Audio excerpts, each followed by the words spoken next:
C तुम्ही एक सांगतो, इग्नोरन्स आपल्यामध्ये एवढा बसलेला आहे. See you are travelling by some vehicle, public vehicle, तुम्हाला माहिती तो ड्रायव्हर रॅश आहे, पण तरी तुम्ही चुप बसून राहता, जाऊ दे यार काय फरक पडतो, आणि त्याचा ऍक्सिडेंट झाला तर कोणाला किंमत भोगायला लागणार आहे? तुम्हाला. But you keep on ignoring the things.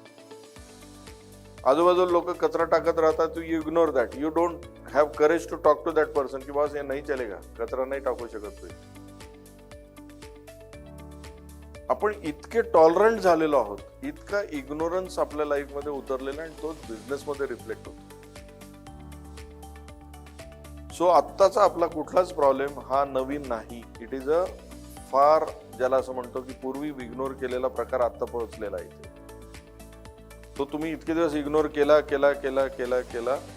ती आयन रँड नावाची एक लेखिका म्हणते, तुम्ही सत्यापासून पळू शकता पण सत्याच्या परिणामापासून पळू शकत नाही.